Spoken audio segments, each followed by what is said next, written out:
Morning. Actually, I should probably say afternoon. We're running a little behind today. Um, let's go ahead and jump right into it.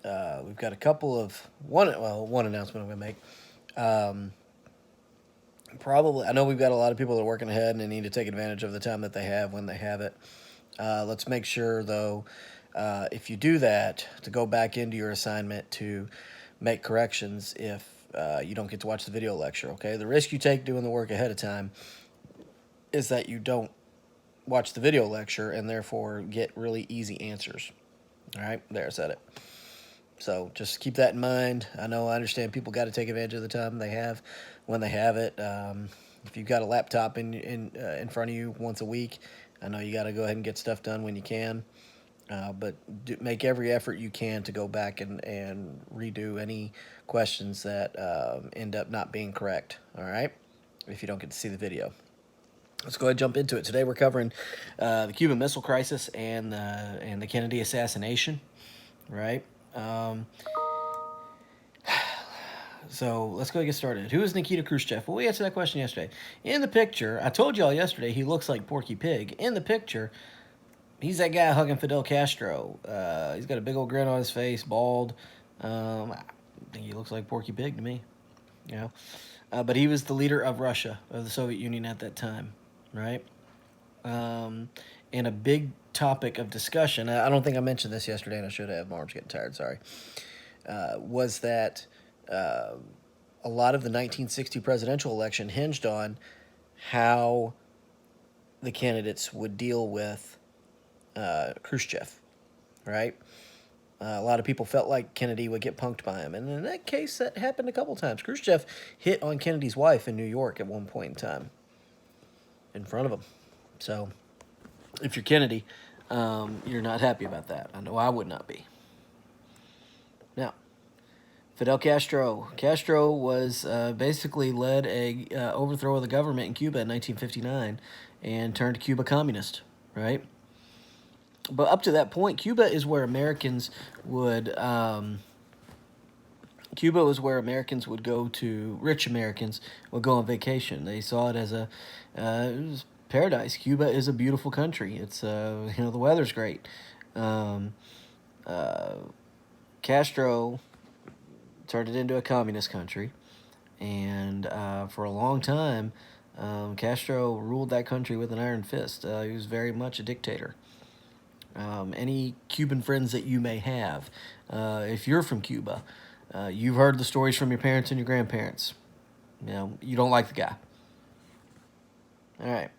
So that's Fidel Castro. And oh, by the way, Cuba is 90 miles off the coast of Florida. Guys, to put that in perspective, Mammoth Cave is probably about 90 miles from here. It's not far. Definitely within striking distance of a nuke. All right, so how would you describe the relationship between Castro and Khrushchev? Warm and fuzzy, friendly. So we'll get to, that should explain itself. Take a look at number 4. What did Fidel Castro allow Khrushchev to do? Castro and Khrushchev.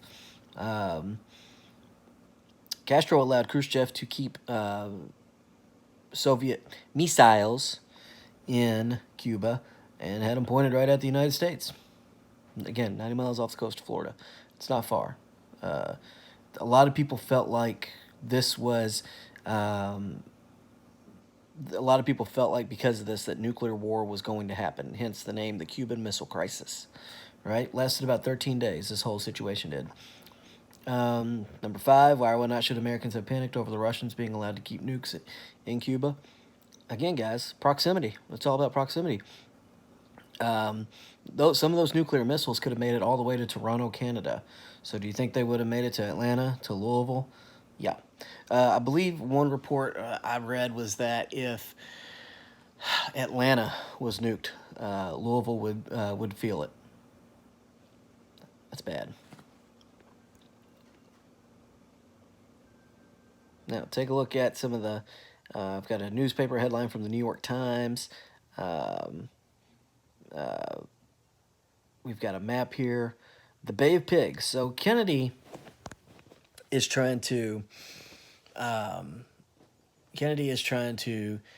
deal with this situation, and he gets this idea, or maybe the CIA gives him this idea that uh, we're going to train Cuban refugees to infiltrate Cuba and go in and kill Fidel Castro and overthrow the government. Castro finds out about it somehow, some way, and when the trained refugees show up on the beaches at the Bay of Pigs, um, they're the Cubans are ready, and they're a lot of those guys are either taken in or killed. Um, this was an embarrassment, and um, I think that Kennedy's popularity took a hit at this time. The economy wasn't doing great. Kennedy's popularity takes a hit over this now. The world was laughing at us, right? And now all of a sudden, here in 1961, a lot of people are making up their mind. Hey, I voted for that guy in 60. I'm not going to vote for him again in 64. That's something to think about. I don't think when you, I'm going to go off on a little bit of a sidebar here. When you look at Kennedy's, the Bay of Pigs invasion being botched, when you look at, President Carter's, which we're not going to get to learn about, and you know nothing about this, but just let me talk anyway. Um, Carter's attempt to rescue the hostages in the Iranian hostage crisis in the late 70s, right? Both of those attempts were botched. In the late 70s, we had hostages at a U.S. embassy stuck in Iran, right? And because they had an overthrow of their government. And President Carter sends a helicopter. They're going to try and secretly get to the top of the roof and get the hostages out. Well, the helicopter crashed in the desert somewhere nearby, and they basically got caught trying to do that, and the whole world was laughing at us. So fast forward to right around 2011, when um, when Osama bin Laden was caught. That whole situation it's all about execution, and that whole plan was executed to a T, and that's how we caught Osama bin Laden. I don't think President Obama gets enough credit for being able to pull that off, because you look back through history, a lot of these missions that presidents and our intelligence committees try to put together, they don't always work, right? So I think that the Bay of Pigs invasion helps put catching Osama bin Laden in. It gives you some perspective on how difficult that is. Not all of them are going to work. Not all of them are going to work. It's very, very difficult to pull off. Needless to say, it fails. Kennedy his popularity takes a hit big time. There are also the rumors out there that he's a womanizer. He's not being painted in a flattering light. Kennedy handled it, though, very, very well. He was very cool with the press, didn't insult them. Again, if you don't want people writing bad things about you, it's a good idea not to insult them. All right? There may or may not be some politicians now that need to learn that lesson. I won't. Which U.S. state was closest to Cuba? Looking at the map, that's going to be Florida. Hang on. Let's see. Going down to number 8. What happened on November 23rd, 1963? Look up the 2 video links to answer. You really, really do need to watch these videos. Number 1, I want you to watch the JFK assassination. It's in slow motion Zapruder film, so it's very detailed. So if you got a weak stomach, maybe don't watch it. But I think it puts you in perspective how this assassination was pulled off, right? Also, fun facts, Kennedy was shot on Elm Street. You may have seen a horror movie at one point in time called A Nightmare on Elm Street, that came out about a little over 20 years later. Something to think about. I don't have any doubts that that's where that title came from. The JFK assassination news coverage. This is back when the media actually just reported things and allowed you to decide how you felt. They didn't tell you how you needed to think. Probably the most famous member of the media at that time was a guy named Walter Cronkite.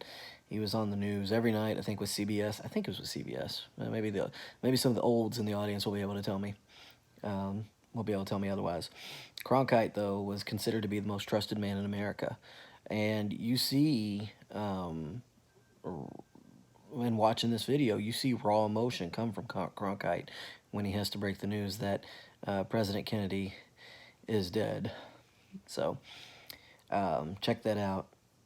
Check these video links out. Just I think you'll be entertained. They're not very long either. 3 words to describe the reporter's response to the JFK assassination. That would be Cronkite I'm talking about. 3 words that you would use to describe his response. All right, number 10. The civil rights leader President Kennedy was very supportive. That's Martin Luther King. We'll get into civil rights early next week, but Martin Luther King was arrested in Birmingham. I mean, he got arrested all the time, but so this isn't any different. But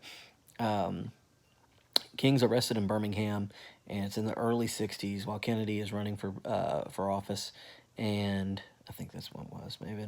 When Kennedy was running for office. I'm sorry, in the late '50s, and King is in jail, and he gets a phone call, and it's from Senator Kennedy from Massachusetts. And I'm going to do my best Kennedy accent. And he goes, "Martin, is there anything we can do for you?" And Dr. King is so moved by that and so energized and rejuvenated by that he tells his wife while he's in jail. He tells his wife Coretta. He said, "Hey, we got to tell all of our friends, all of our preacher friends, everybody that's involved in our movement. This is the candidate we have to support." Now, while I'm not for, all that being said, a lot of times I think Republicans get a bad rap for preachers preaching that their candidate, preaching certain candidates at church, which separation of church and state, right? That's a big reason Kennedy won too. Preachers in a lot of the black churches in the South. If you look back at the map yesterday, Kennedy won most of the states in the South. A lot of that was because of the African American vote, the ones that were able to vote in the South. Preachers would get up there and say, "This is the guy we need to support. He's behind our movement," and Kennedy was.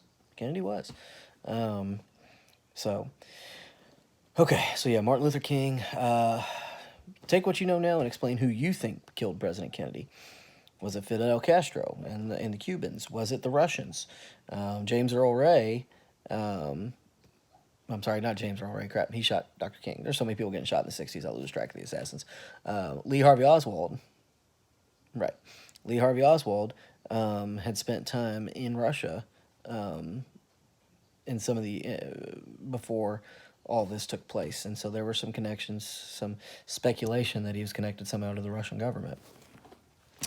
The U.S. government, right? Kennedy was, like I said, Kennedy was very supportive of the civil rights movement, and all that being said, he also didn't want to go to Vietnam. Right, and remember the Truman Doctrine, remember the domino theory, the belief that we got to go, if somebody's getting communism shoved down their throat, we have to go and help them. Kennedy didn't want to go to Vietnam. So in a lot of ways, Democrats were mostly dominating the South at that time, and they were not for the advancement of civil rights. Yes, you heard me say that right. The Democrats were not for the advancement of civil rights at that time. That rotates that's rotated over the last 50 years. And on the other side of the aisle, the Republicans are ready to get him out because he won't go to Vietnam. So it makes you wonder if Kennedy did Kennedy paint himself into a corner and to where the government had him killed? They were like, well, we got to get him out. So I'll leave that for you to decide. There's plenty of conspiracy theory videos out there. Maybe want to watch some of those and see what you think. I don't know. All right. Number 12, last question. Why, as Americans, should we never hope for the assassination of our president? You hear it all the time. Oh, well, maybe Trump will get, You don't want that, guys. All right. Number 1, it's wrong to hope somebody dies. 2, from an economic perspective, from a political stability perspective, history shows that our country takes a while to get past the assassination of a president. I would argue Lincoln was assassinated in 1865, right? I would argue we didn't necessarily have a stable government for over 30 years up until that point. I'd say probably when Teddy Roosevelt took power in the late 1800s. I think it was 1899. I could be wrong. Teddy Roosevelt takes over. That's a generation, guys. 34, 35 years before we had actual stable government. When I say stable, a president that um, everybody wanted in, right? That everybody was happy with. When there's a presidential election, you want you kind of want there to be a blowout because that means everybody's on the same page. If 80%, if a candidate's getting 80% of the vote, that means now while everybody's not voting, so that I realize that data could be skewed. You want you want everybody on the same page. You don't if it's close 50-50, that means there's a lot of division out there, and like what we saw in 2016, you know. So so it took us a while to rebound from Lincoln's assassination. Fast forward 100 years. By the way, you might want to check out some of the scary comparisons between the Lincoln and Kennedy assassinations. Google it, right? Man, this is a long video. Kennedy assassination, right? I would argue it took us probably almost 20 years to get back some kind of stability, not until probably Ronald Reagan takes office. Lyndon Johnson goes one full term, gets reelected after he takes over for Kennedy, goes one full term. Could have gone the second one, but he decided not to run, and I think he knew he was going to lose. Richard Nixon's in power. Nixon wins, is very popular president, right? He gets reelected again in 1972, but got caught cheating, and the media wouldn't. The Washington Post was all over it. Nixon is the first president to resign. So we're already, after Kennedy's death, within 10 years of Kennedy's death, we're already, or 12 years, I should say, Nixon resigned in 75. You have already three different presidents, or I'm sorry, yeah, three when you count Gerald Ford. Ford finishes out Nixon's term. He's not going to win that one. Jimmy Carter, the first Democrat since Lyndon Johnson, is elected in 76. He's a one-term president. A lot of people consider him to be a weak leader. Very, very, very good man. Got a lot of respect for Jimmy Carter. But there was a lot of bad stuff going on around him in his administration. The economy tanked. Carter got embarrassed during the Iranian hostage crisis, and you get Ronald Reagan in 1980, and the hostages are released. A lot of people feel like during the 80s, during Reagan's two terms, that the economy was as good as it's ever been. I don't know if that's true. I don't know if I agree with that completely. But nonetheless, you want that stability. And so history shows it takes you like 20 years to recover from an assassination of a president. We don't want that. So, all right, I've talked way too long today. Go ahead and get this stuff done, and we'll see you Monday. Bye.